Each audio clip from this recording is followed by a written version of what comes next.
இன்றைக்கி நம்ம சேனலில் தூதுவளை ரசம் எப்படி வைக்கிறதுன்னு பார்க்க போகிறோம். First of all welcome you all to our channel. So நம்ம பெனிஃபிட்ஸ் என்னென்னு பார்த்துடலாம்.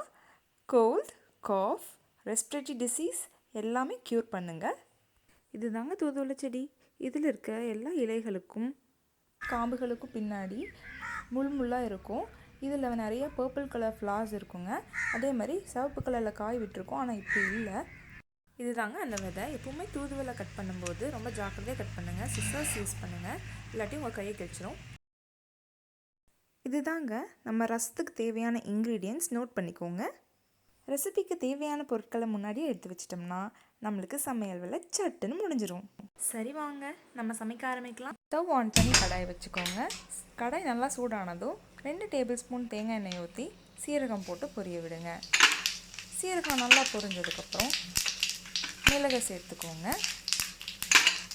ஒரு வரமிளகாய், தனியா, நம்ம உரித்து வச்சுருக்க பூண்டு இதெல்லாம் சேர்த்து நல்லா வதக்கி விடுங்க. நல்லா ப்ரௌன் கலர் ஆகிற வரைக்கும் வதக்கி விடுங்க. அதோட பச்சை ஸ்மெல் எல்லாம் போகணும். இப்போ ப்ரௌன் கலர் ஆகிடுச்சு. இந்த சமயத்தில் நம்ம தூதுவளை சேர்த்துக்கலாங்க. தூதுவளை இருக்க வாட்டர் கண்டென்ட் எல்லாம் சுத்தமாக கம்மியாகணும். இந்த சமயத்தில் வேணுங்கிற அளவுக்கு உப்பு கூட நீங்கள் சேர்த்துக்கலாம்.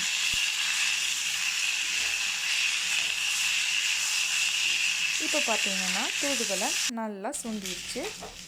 இப்போது கொஞ்ச நேரம் ஆற விட்டு மிக்ஸி ஜாரில் போட்டு எவ்வளோ வேணுமோ தண்ணி விட்டு நம்ம அரைச்சிக்கலாங்க.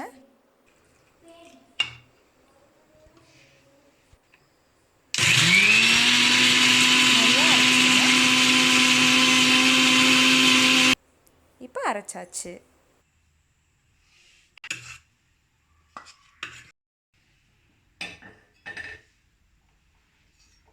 திரும்பவும் ஸ்டவ் ஆன் பண்ணி இன்னொரு பாத்திரம் வச்சுக்கோங்க. பாத்திரம் நல்லா சூடானதும் எண்ணெய் ஊற்றிக்கோங்க.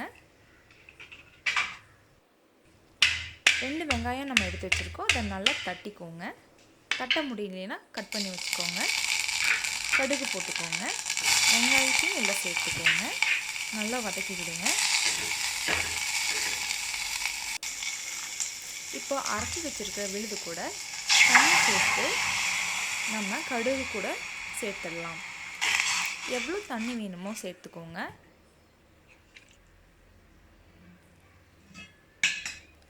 நான் பார்த்தீங்கன்னா கிட்டத்தட்ட 3 டம்ளர் தண்ணி எடுத்திருக்கேன்.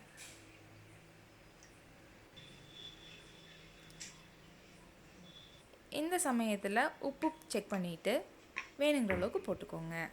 போட்டு நல்லா கிளறி விட்டுக்கோங்க, இல்லாட்டி அது கலங்காது. இப்போ பார்த்தீங்கன்னா நல்லா கொதித்து பொங்கி வரும். இந்த மாதிரி ஸ்டேஜில் நீங்கள் ஆஃப் பண்ணிடலாம். இப்போ ரசம் ரெடி.